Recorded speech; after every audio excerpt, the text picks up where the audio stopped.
Reaction of OH group. अब हम alcohol के उन रिएक्शन के बारे में बात करेंगे जिससे ROH में से OH निकल जाता है। अब आप जैसे ये देख लें कि HNO3 लिखा, तो हम HNO3 को चाहें तो HONO2 भी लिख सकते हैं। ऐसा लिखने से ये फ़ायदा होगा कि ये हमारा HNO3 को हमने क्या लिख लिया, HO और NO2। इससे फ़ायदा ये है कि अल्कोहल का OH और इसका H मिलकर H2O बन गए और ONO2 इससे जुड़ गया।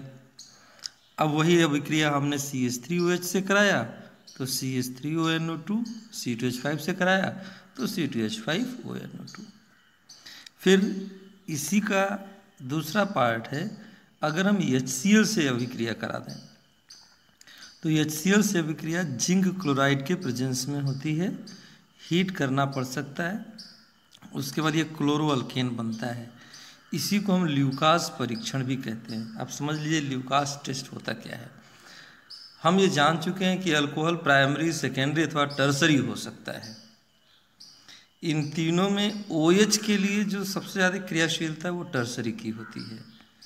एनहाइड्रस यानी निर्जलीय जिंक क्लोराइड और HCl को ल्यूकास रिएजेंट कहते हैं। जैसे ही आपने ल्यूकास रिएजेंट मिलाया तो जो टर्सरी अल्कोहल है वो सबसे पहले क्लोरोअल्केन में बदल जाएगा। अब हमें कैसे पता लगेगा? टेस्ट ट्यूब में मान लीजिए आपने लिया तो देखने में तो तीनों पानी के जैसे दिखेंगे, लेकिन जैसे ही ये क्लोरोअल्केन बनेगा वो धुंधला हो जाएगा, यानी वो अब ट्रांसपेरेंट नहीं रहा, वो टर्बिड सॉल्यूशन हो जाएगा। तो जो तुरंत टर्बिड हो जाए, जो तुरंत जो है क्लोरोअल्केन में चेंज हो जाए, वो टर्सरी। 5 से 10 मिनट में अगर वो चेंज होता है तो आप कहेंगे ये सेकेंडरी अल्कोहल है, और अगर हीट करने पे चेंज हो तो उसे कहेंगे कि ये प्राइमरी अल्कोहल है। तो इस तरह से ये जो HCl वाला पार्ट है इसको हम प्राइमरी, सेकेंडरी और टर्सरी अल्कोहल में विभेद उत्पन्न करने के लिए भी यूज करते हैं। अगला रिएक्शन विथ HI। ध्यान दीजिए, अगर हम HI का रिएक्शन अल्कोहल से कराएं तो ये OH और ये H2O बन जाएगा और आयोडोअल्केन बनेगा। आयोडीन और फास्फोरस के प्रेजेंस में कराएं तो आयोडोअल्केन बनेगा। लेकिन अगर यही HI और रेड फास्फोरस ले लें तो अल्केन बन जाएगा। तो HI वाले में ध्यान रखना है कि सिर्फ HI ले रहे हैं, हीट कर रहे हैं तो आयोडोअल्केन बन रहा है।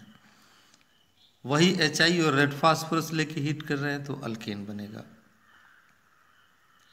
और अगर आयोडीन और फास्फोरस लेके हीट करें तो आयोडोअल्केन बनेगा।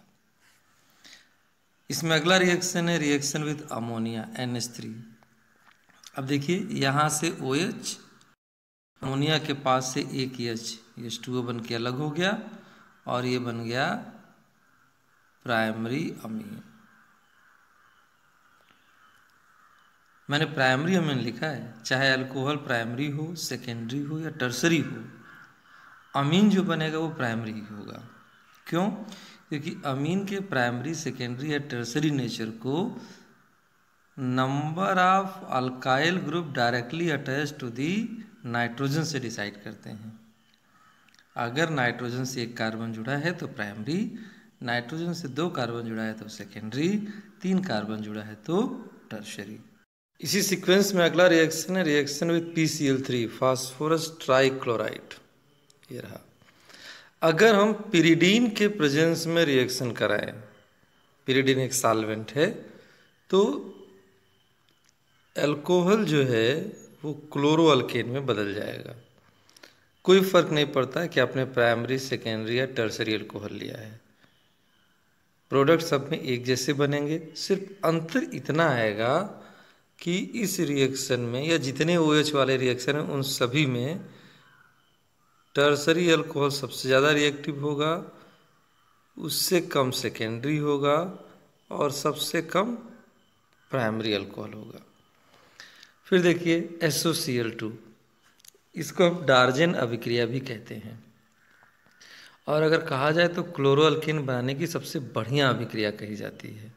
रीजन है SOCl2 से रिएक्शन कराइए ROH का, तो RCl बना, SO2 बना और HCl बना। एक चीज़ देखिए, SO2 भी गैस है और HCl भी गैस है, तो ये दोनों अलग हो जाएंगे, केवल क्लोरोअल्कीन रह जाएगा। इस वजह से मैंने कहा कि यह क्लोरोअल्कीन बनाने की सबसे बढ़िया अभिक्रिया कही जाती है। इसी में अगला रिएक्शन है रिएक्शन विद PCl5। अच्छा, ये बात सबको समझ में आएगा क्योंकि PCl5 की बॉन्डिंग सबको पता होगी।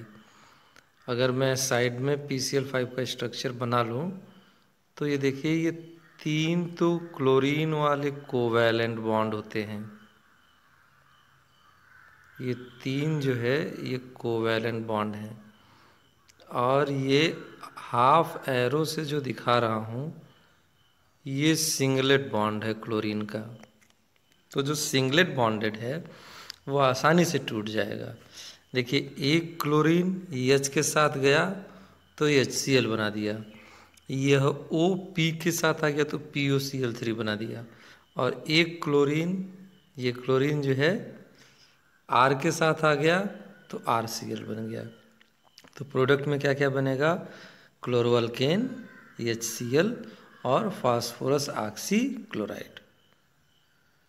अब देखिए, पहला मेथिल अल्कोहल तो मिथाइल क्लोराइड बना, दूसरा एथिल अल्कोहल तो इथाइल क्लोराइड बना, तीसरा आइसोप्रोपाइल अल्कोहल, ये तीसरा वाला सेकेंडरी अल्कोहल है तो आइसोप्रोपाइल क्लोराइड बना।